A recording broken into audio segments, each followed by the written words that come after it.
కళ్యాణ్ గారి నాయకత్వంలో ఆంధ్రప్రదేశ్ గ్రామీణ ముఖ చిత్రం రూపాంతరం చెందుతోంది. 25-26 ఆర్థిక సంవత్సరంలో 3.44 లక్షల మంది ఎన్నికైన ప్రజాప్రతినిధులు మరియు కార్యనిర్వాహకులకు శిక్షణ ఇవ్వడం ద్వారా ఆంధ్రప్రదేశ్ దేశవ్యాప్తంగా ప్రథమ స్థానాన్ని సాధించింది.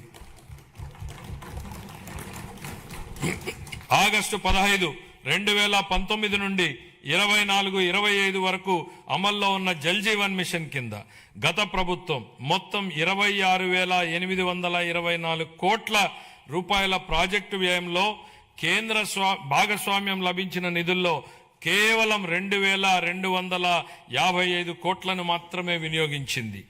23-24లో కేంద్రం నుండి అతి తక్కువ కేటాయింపులు వచ్చినప్పటికీ ఛత్తీస్గఢ్, జార్ఖండ్, గుజరాత్, ఒడిశా వంటి రాష్ట్రాలు ఆంధ్రప్రదేశ్ కంటే ఎక్కువగా ఖర్చు చేశాయి. మా ప్రభుత్వం ఈ పథకాన్ని పునరుద్ధరించేందుకు ముందడుగు వేసింది. మా విజ్ఞప్తిని స్వీకరించి పథకం గడువుని 28 వరకు పొడిగించిన భారత ప్రభుత్వానికి మా కృతజ్ఞతలు. దీర్ఘకాలిక స్థిరత్వ సమస్యలను పరిష్కరించడంతో పాటు 100% కవరేజీని సాధించేందుకు ఉపరితల జల ఆధారిత మల్టీ విలేజ్ స్కీమ్స్ ద్వారా ఈ కార్యక్రమాన్ని పునర్వ్యవస్థీకరించాము. ప్రతి వ్యక్తికి 55 లీటర్ల తాగునీటి సరఫరాను చేసే విధంగా దిశగా చర్యలు తీసుకోవడం జరుగుతోంది. గ్రామీణ అనుసంధానతను బలోపేతం చేస్తూ 4,000 కిలోమీటర్లకు పైగా గ్రామీణ రహదారుల పనులు చేపట్టడం జరిగింది. వీటిలో అనేక పనులు పూర్తి చేయడం జరిగింది. మిగతా పనులు ముగింపు దశలో ఉన్నాయి. దీని ద్వారా దూర ప్రాంతమైనటువంటి గ్రామాలలో మార్కెట్ ప్రాప్తి, ఆదాయ వృద్ధి మరియు ఆర్థిక స్థిరత్వం మెరుగుపడుతోంది. శాస్కీ కింద 2,123 కోట్లను కేటాయించడం జరిగింది. 26-27 ఆర్థిక సంవత్సరానికి పంచాయతీ రాజ్ మరియు గ్రామీణాభివృద్ధి శాఖకు 22,942 కోట్లను కేటాయించాలని నేను ప్రతిపాదిస్తున్నాను.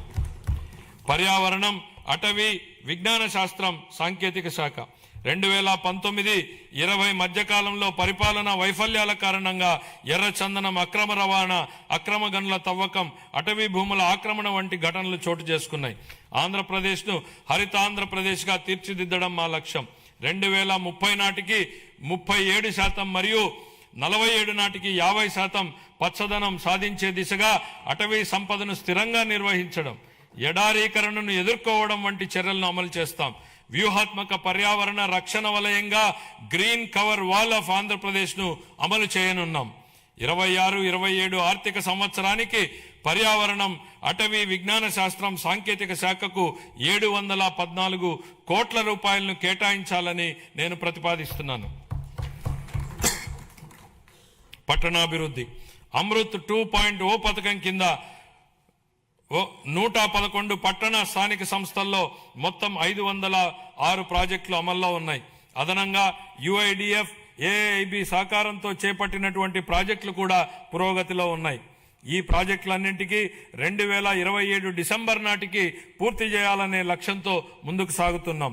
ఆ సందర్భంలో 2 సంవత్సరాల వ్యవధిలో UIDF కింద ఆంధ్రప్రదేశ్కు అదనంగా 4,000 కోట్లను మంజూరు చేయడంలో సహకరించిన గౌరవ కేంద్ర ఆర్థిక మంత్రి గారికి మా కృతజ్ఞతలు.